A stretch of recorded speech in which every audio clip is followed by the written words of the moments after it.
What's going on, everybody? Welcome back to GmiasWorld, and we're going to be picking up with this Raiders theme team. A lot of you guys are very excited about it. I don't know if I'm going to go that psycho and go with the 50. You know what I'm saying? Some of you guys are like, yo, bro, you got to get Darren Waller to a 98 speed. Do I really have to, though? Like, is it really necessary? The man is 6'6", running a 97. Bro, the dude has a 97 speed, and he has an 80 run block. So that's ridiculous on the outside already, because I don't think that there's any other player that's doing that kind of action, bro. So if we go 50, it's like, bro, isn't that overkill, dude? Like, are we going too crazy? But, you know, a lot of you guys like to go, you know, full max. You guys don't care about it, and I respect that. For me, though, I don't know, you know, how I would actually adjust it. But, you know, you guys have been very, very key in getting the actual players that I need for the, you know, a quick up and running Raiders theme team. But to be honest with you guys, I think he's pretty good right there. Would we see much difference with the 98? It's a possibility. I will point this out, though. When we did that Pittsburgh Steelers theme team that failed uncontrollably because Mel Blount with a 98 speed plays like garbage. And I don't know why that is, and it's weird, but he plays better without the Steelers theme team, which is very, very weird. It's like weird, dude. Like, it's certain things that are really wacky in this game, and why was that card like that with the 76, 76? I don't know what that was, but it becomes very, very wacky, right? So a lot of the players that you build or whatever, when you get them in game, at least to me, a lot of them don't play well boosted.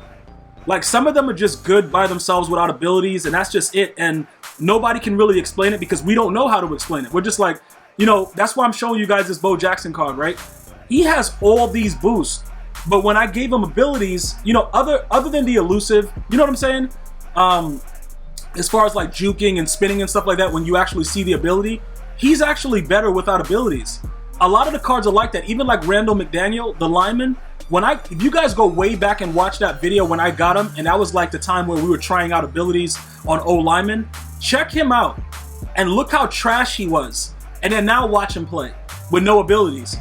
You know what I'm saying? Like, no matter what happens, we go back and we start to look at a lot of the things that we were doing before and see where we could get better. I'm telling you guys this right now. A lot of cards, right? They just play better without abilities. You know what I'm saying? As far as like the wide receivers and the tight ends that you throw the ball to, those guys are going to drop the ball ridiculously if they don't have abilities. Like, if anybody is anywhere near them, usually they're going to drop the ball. So it's kind of weird depending on the position, but some positions like on defense, right? When we go to take a look at some of the cards that I've used as a user, because Taylor Mays right now is my user because Sean Taylor is so like fast moving and he plays the free safety position so well. I thought it would be better if I just use a Taylor Mays and give him abilities because Sean Taylor doesn't need abilities. The only thing that makes him really, really OP is the fact that when you give him Enforcer, he'll cause the fumble, pick it up, and take it for 6 every time. It's like automatic. Like, when he hit stick somebody and they fumbles, he usually just picks it up and he's just going to the house. You know, other players, they'll hit stick him and then they'll like stand there and then somebody else will recover it. But Taylor Mays by far is a very, very unique player. Obviously, with the Raiders chem, it doesn't really do much for him because his card is already OP. And again, I was one of those guys that was telling you, I'm like, you know what? Looking at his golden ticket and also looking at the card, like his theme card or whatever, it didn't look really, you know, that much more exciting.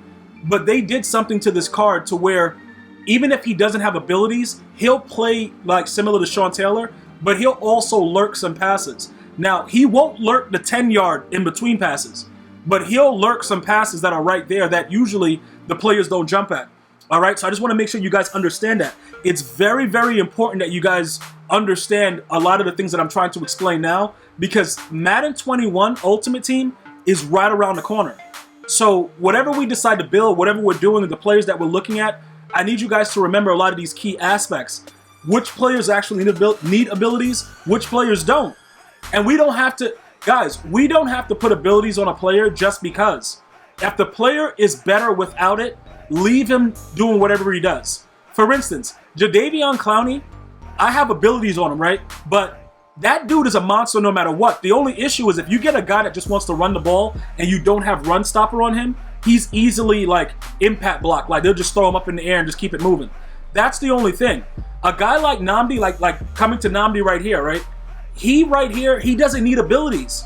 You know what I'm saying? Like, I understand he's your corner. He's 6'3". You want to go OP, put all the stuff on him. He don't need abilities. He's 6'3". If the ball goes towards him, if somebody's trying to moss you, or you know what I'm saying, whatever the situation is, I like my chances against anybody. You know what I'm saying? With the moss action, one-on-one with Namdi and Mel Pass the Blunt.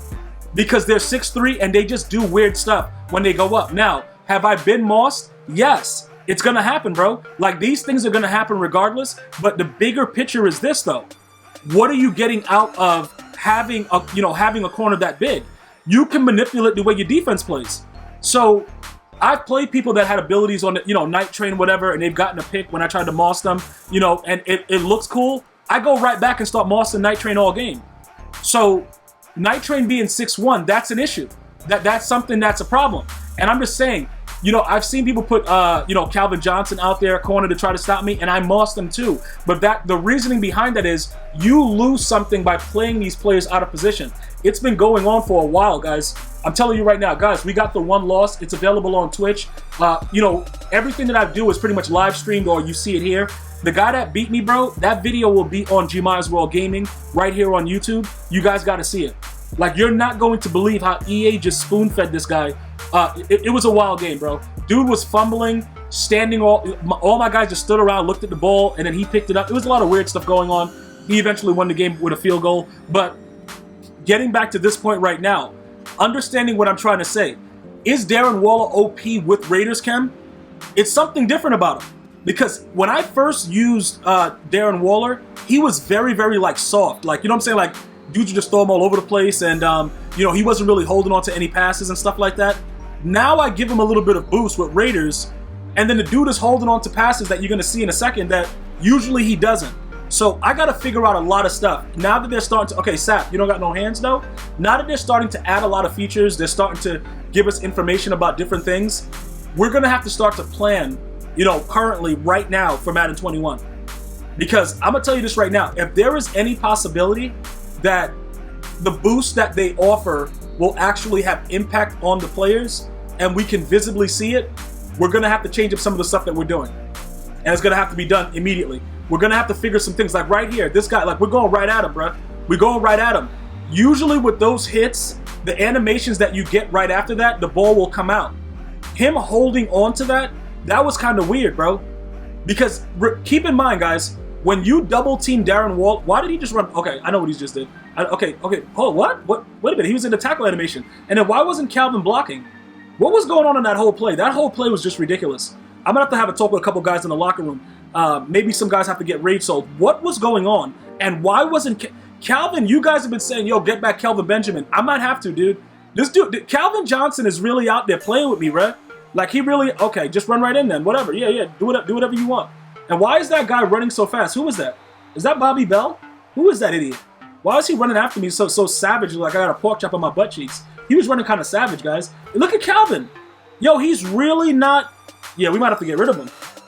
We might have to put Kelvin Benjamin back over there. I don't know what he's doing and why he's not blocking anybody, but that's a problem. Okay, I got to be very, very careful with those spins, though. But realistically, though, this guy right here, he wasn't really playing D.